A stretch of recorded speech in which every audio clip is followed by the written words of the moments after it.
पेंशनरों के लिए सामने आई राहत की बड़ी खबर। जेबीटी कमीशन एग्जाम का शेड्यूल हुआ जारी। वहीं पालमपुर के रक्षित चौहान को अमेरिकी कब्जे से मिली रिहाई, जल्द होगी घर वापसी। इसके अलावा और भी बहुत कुछ रहेगा इस बुलेटिन में। आप देख रहे हैं इनॉक्स न्यूज, तो आइए जानते हैं अब तक की बड़ी खबरें। उत्तरी अटलांटिक महासागर में अमेरिकी कोस्ट गार्ड की हिरासत में लिए गए रूसी तेल टैंकर मैरिनेरा से पालमपुर के रक्षित चौहान समेत सभी भारतीय नागरिकों को सुरक्षित रिहा कर दिया गया है। करीब 20 दिनों की अनिश्चितता के बाद सोमवार रात रक्षित के घर पर बात होने से परिवार ने राहत की सांस ली। रक्षित मर्चेंट नेवी में कार्यरत है और पूरी तरह स्वस्थ है। उनकी रिहाई के लिए हिमाचल से लेकर दिल्ली तक लगातार प्रयास किए गए। ये जहाज अमेरिकी प्रतिबंधों के उल्लंघन के आरोप में जब्त किया गया था। हिमाचल प्रदेश राज्य चयन आयोग ने जेबीटी के 600 पदों के भर्ती के लिए कंप्यूटर बेस्ड टेस्ट की तिथियां घोषित कर दी है। जेबीटी भर्ती परीक्षा 25 से 27 फरवरी तक आयोजित होगी, जिसके लिए 17,000 से अधिक आवेदन मिले हैं। वहीं लैंड रिकॉर्ड विभाग में सांख्यिकी सहायक के 3 पदों की परीक्षा 18 फरवरी को होगी। आयोग के अनुसार एडमिट कार्ड परीक्षा से 1 सप्ताह पहले वेबसाइट पर जारी किए जाएंगे। जेबीटी के ये पद प्रदेश के सभी 12 जिलों में जिलावार भरे जाएंगे। हिमाचल प्रदेश में मौसम का कहर जारी है। प्रदेश भर में 40 से 70 किलोमीटर प्रति घंटे की रफ्तार से आंधी चली, जबकि ऊंचाई वाले इलाकों में भारी हिमपात हुआ। रोहतांग, बारालाचा और कुंजुम में 2 फीट तक बर्फबारी दर्ज की गई। लाहौल घाटी का मनाली से संपर्क कट गया है और प्रदेश में करीब 525 सड़कें बंद है। 1015 ट्रांसफार्मर खराब होने से कई इलाके अंधेरे में हैं। मौसम विभाग ने चंबा, किन्नौर, कुल्लू, लाहौल स्पीति और शिमला में भारी हिमपात और हिमस्खलन की चेतावनी जारी की है। हिमाचल प्रदेश में पहली बार पंचायत चुनाव समय पर न होने के कारण 3,577 में से 3,532 पंचायतों में प्रशासक नियुक्त किए जाएंगे। लाहौल स्पीति और पांगी की 45 पंचायतों में कार्यकाल अभी शेष है। पंचायती राज विभाग ने प्रशासक लगाने का प्रस्ताव सरकार को भेज दिया है। सूत्रों के अनुसार पंचायत सचिवों को प्रशासक बनाए जाने की तैयारी है। प्रतिनिधियों का कार्यकाल समाप्त होने से करीब 5 करोड़ रुपए प्रति माह की बचत होगी। इस पर अंतिम निर्णय सरकार लेगी।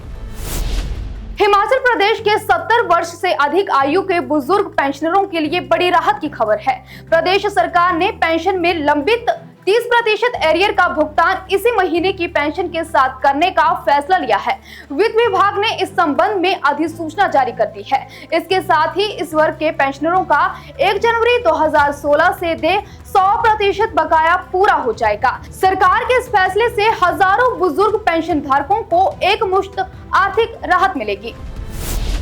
हिमाचल प्रदेश में हिम बस कार्ड बनवाने की समय सीमा 1 माह और बढ़ाई जा सकती है। परिवहन विभाग ने फिलहाल 31 जनवरी तक की तारीख तय कर रखी है, लेकिन लोगों की मांग को देखते हुए इसे आगे बढ़ाने की तैयारी है।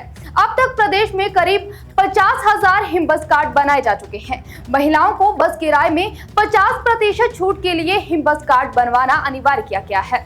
समय सीमा बढ़ने से लाखों यात्रियों को बड़ी राहत मिलने की उम्मीद है। हिमाचल हरियाणा सीमा पर प्रस्तावित हिम चंडीगढ़ शहर बसाने की परियोजना पर सरकार ने काम शुरू कर दिया है।